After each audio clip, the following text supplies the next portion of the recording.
Primeiro, explicar por que se constroem corredores bioceânicos. Nós temos não só agora a iniciativa do Corredor Rodoviário Bioceânico, mas há outros corredores também sendo planejados e desenvolvidos.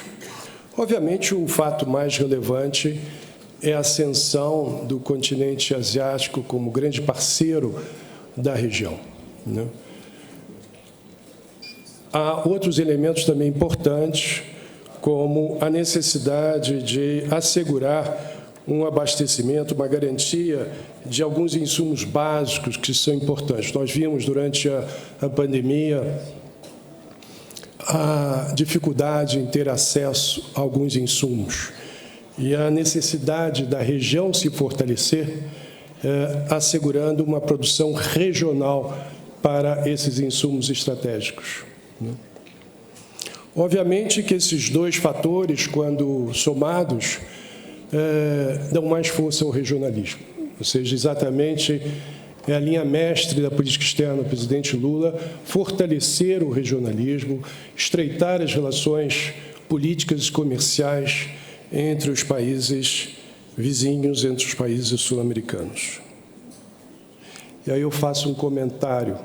Isso não é menor, porque há um déficit na região de identidade sul-americana, né? Fortalecimento do regionalismo tenderá a gerar em nós, nos nossos espíritos, esse sentimento de pertenência a um continente.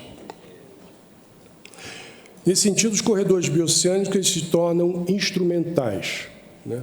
É um resgate, algo que do passado foi esquecido em favor do Atlântico, que são as nossas fronteiras terrestres. Nós temos obrigação histórica e constitucional de fortalecer a fronteira, defender, promover os interesses do homem de fronteira. E nada melhor do que Mato Grosso do Sul para liderar esse trabalho, não só no Brasil, mas em toda a região.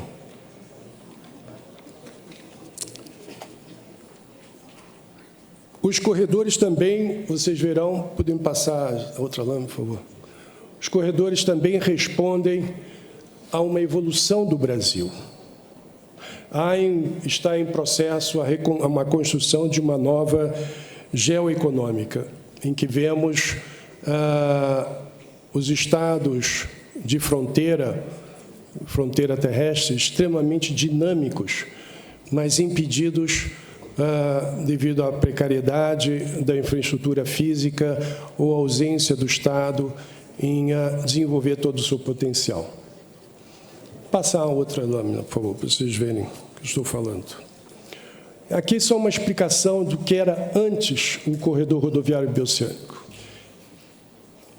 Como vemos, havia uma dependência logística do Sul, reduzindo os benefícios do Mercosul para os estados do Norte, do Nordeste e do Centro-Oeste.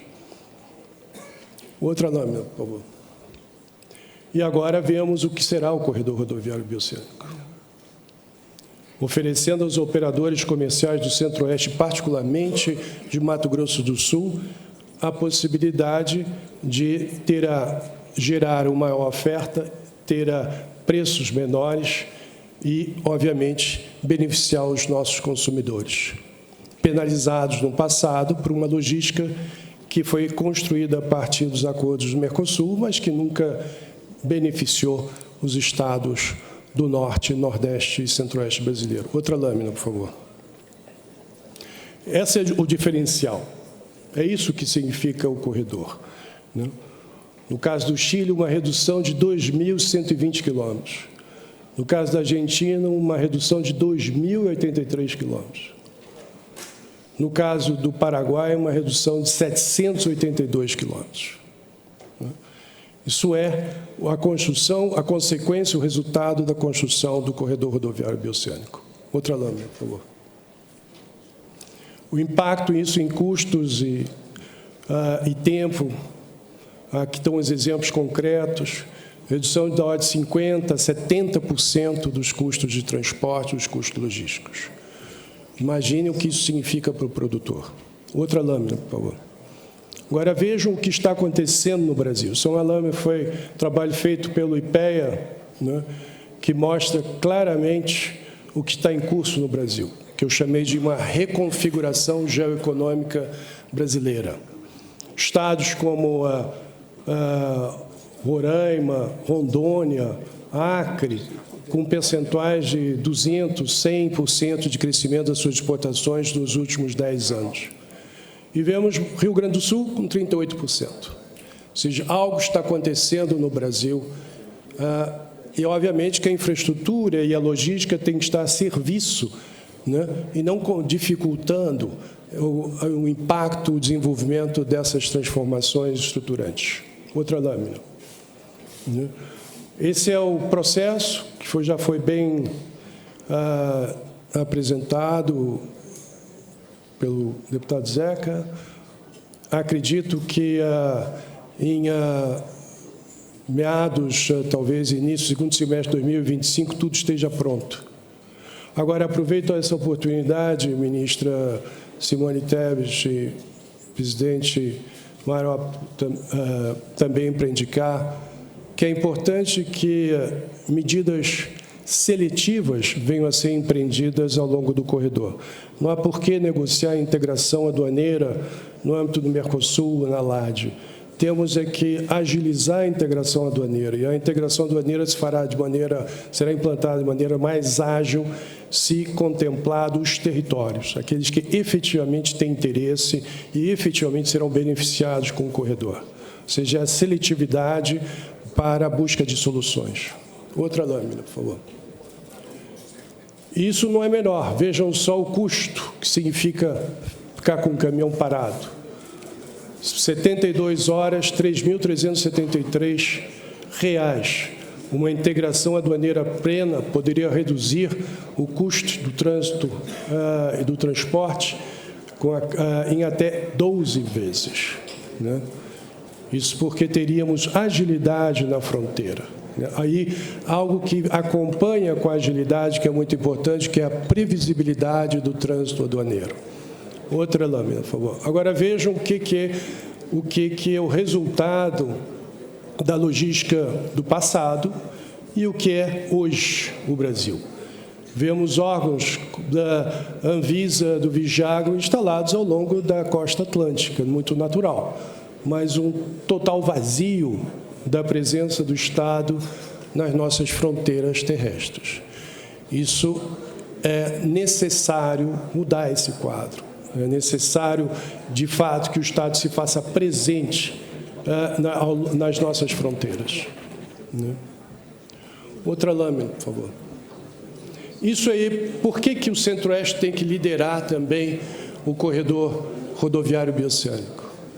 O corredor abrirá um mercado de 180 milhões de consumidores, ao integrar nódulos logísticos já existentes, permitir uma movimentação de carga mais eficiente e, inclusive, induzir o Chile, por exemplo, a desenvolver transporte de cabotagem.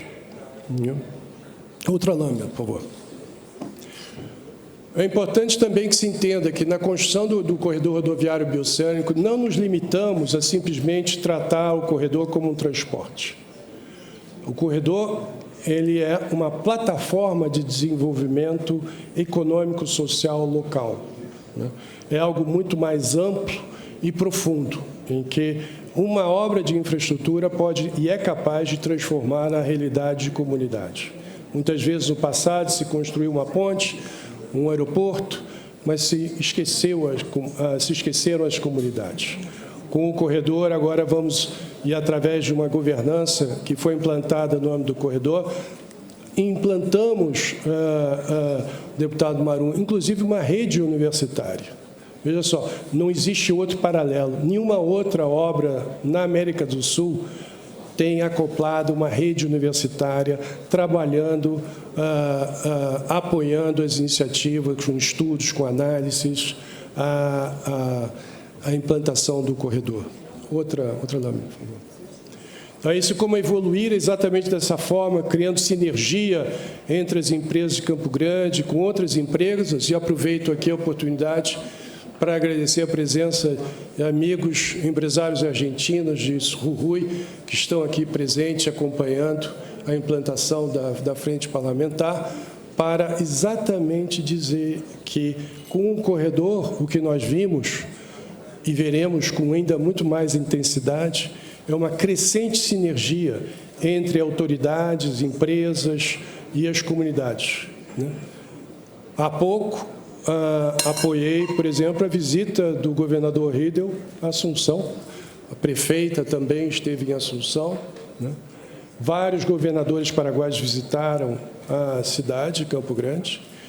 E a região de Tarapacá, num ato também inusitado pela primeira vez, considerando que o Chile é um Estado unitário, abriu um escritório comercial em Campo Grande. Essa sinergia é que dá vida, alimenta o corredor. E isso é integração de qualidade, que é importante se diga. Outra lâmina, por favor. Então, as vantagens, obviamente, são redução da duração de viagem, o custo de transporte, uma nova logística regional que reposiciona Campo Grande. E eu faço uma observação.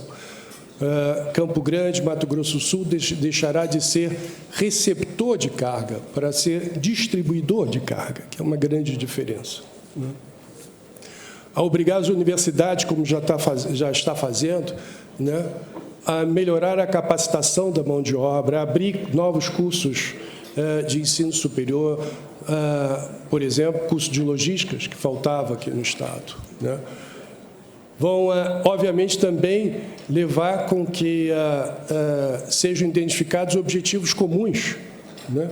Promover maior agilidade no trânsito de cargos e pessoas, defender interesses comuns, porque não realizar missões comerciais no exterior juntos, né?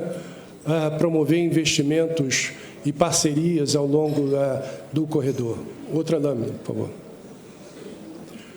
Essas são as vantagens dos portos chilenos. A grande vantagem do porto chileno, eu, em maneira muito resumida, diria o seguinte: os nossos portos não são de água profunda, na grande maioria.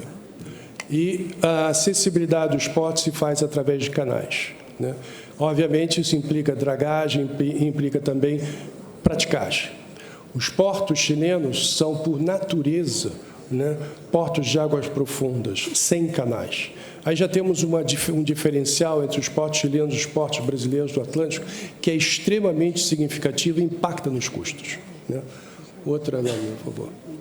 Bom, aqui vou trazer um assunto novo, só para conhecimento de todos vocês, né? O corredor, ele não é só um corredor rodoviário, é essa mensagem que eu passo. É um corredor também, deveria ser um corredor aéreo. Vejam só o que eu trago. Para um voo entre Campo Grande e Salta, na Argentina, hoje você leva 12 horas para fazer. Governador, você sabe muito bem o que eu estou dizendo. Um voo fretado levaria 1 hora e 25 minutos. Né? Olha a diferença, né? E claro que, a partir do momento que a gente tenha rotas regionais conectando essas cidades, nós teremos mais turismo e nós teremos também mais comércio, porque o empresário que investe em Salta, investe em Iquique, tem interesse em estar perto do seu investimento. E, obviamente, que um deslocamento aéreo que leve 12 horas para você chegar a um destino tão próximo como é Salta, 1.200 quilômetros, deputado Zeca, a mesma distância de Campo Grande a São Paulo, né? É inacreditável, mas isso é um inibidor de investimento, um inibidor de comércio. Então, devemos trabalhar em todos os modais, inclusive o aéreo, né? Outra lâmina, por favor.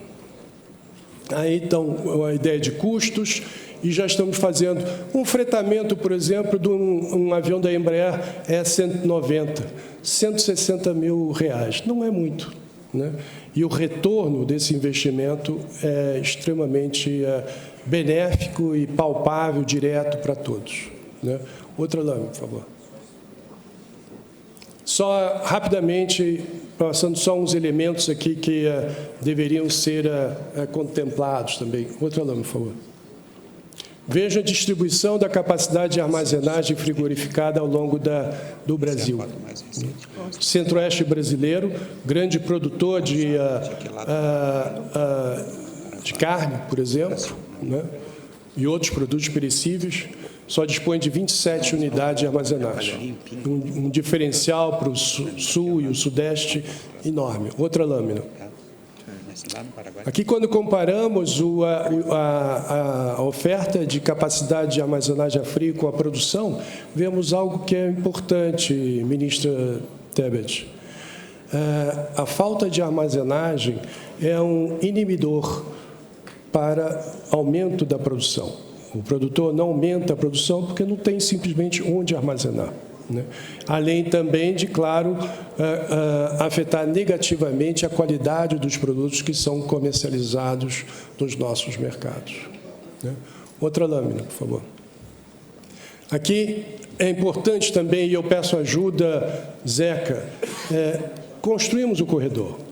Já está quase pronto. Agora, um objetivo comum, e deve ser uma motivação adicional para todos nós, que a gente prepare, e de uma maneira coletiva, levando em consideração os interesses do Paraguai, da Argentina, do Chile, é como vamos chegar à Ásia, né? Qual será a nossa estratégia para chegar à Ásia? Uma proposta seria, por que não, explorar a relação histórica entre Okinawa e Mato Grosso do Sul, Campo Grande, né?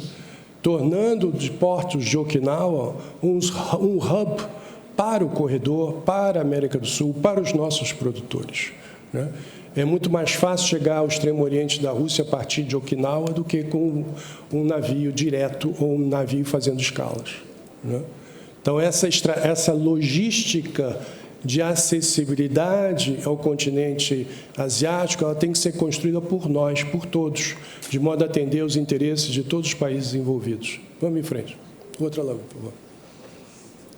Possibilidades de, então, acessar diversos mercados, né? China, Taiwan, Singapura, Vietnã, Japão, a partir do corredor. Outra lâmina. As diferenças, obviamente, de distâncias. Okinawa, Hong Kong, 1.490 quilômetros. Fica muito mais próximo. Então, se tivéssemos, por exemplo, navios realizando rotas diretas a Okinawa, que não está longe, a partir daí poderíamos chegar a diversos mercados extremamente punjantes, né? Dando, ou transmitindo, recolhendo, recuperando essa dinâmica do continente asiático e transmitindo para os nossos produtores para que eles ganhem escala e maior competitividade. Em frente, outra lâmina, por favor. São outros destinos também, outra lâmina, por favor. Aqui vantagens de exportações através do corredor para a Índia. Que eu gostaria só de dizer, ou fazer o comentário que o embaixador da Índia fez recentemente, inclusive na presença do governador Riedel.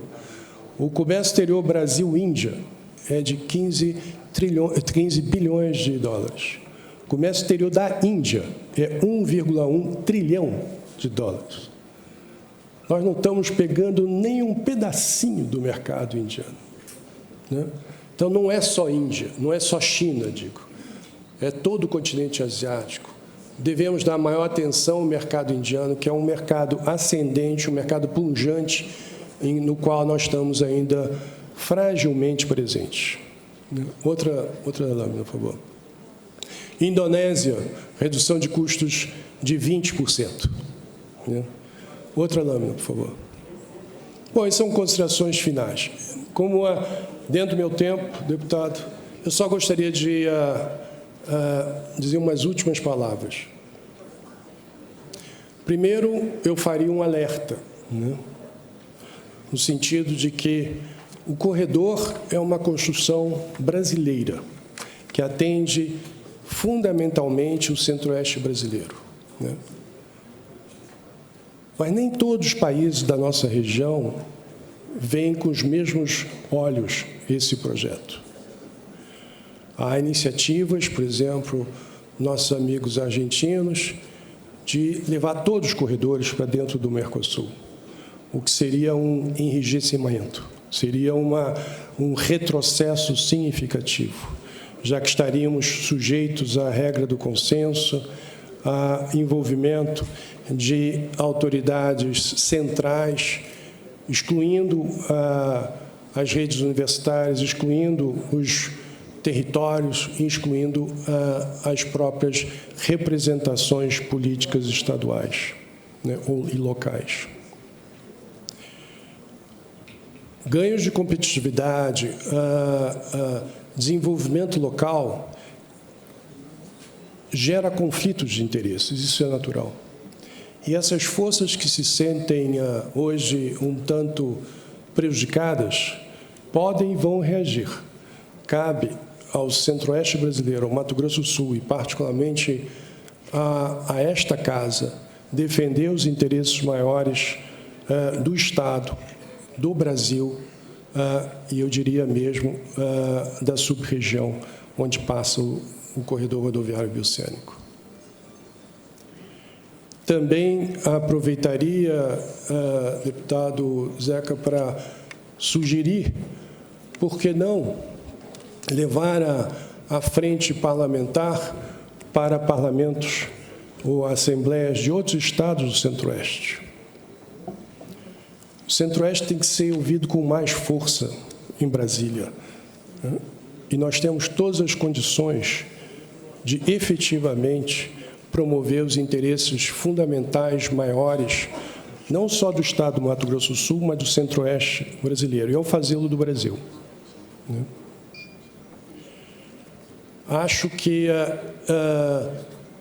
não seria aceitável que medidas de modificação do corredor rodoviário bioceânico venham ser impostas por autoridades centrais sem consultar as autoridades locais, sem consultar as assembleias nacionais, né, e estaduais, levando também em consideração os interesses políticos que estão sendo promovidos, integrados, identificados. As lâminas que eu apresentei mostram, de fato, que há um ganho de competitividade, há um benefício para esses territórios, que nós poderíamos estar, através da construção de um corredor, uma obra de infraestrutura física, fortalecendo a região, promovendo maior integração regional, fortalecendo a América do Sul como um todo e nos posicionando muito melhor num mundo globalizado, um mundo mais competitivo, onde pequenas diferenças de custos contam muito. Então, é com esse espírito, essa mensagem, que eu diria não de um diplomata, mas de um cidadão sul-mato-grossense, que eu termino a minha apresentação. Muito obrigado.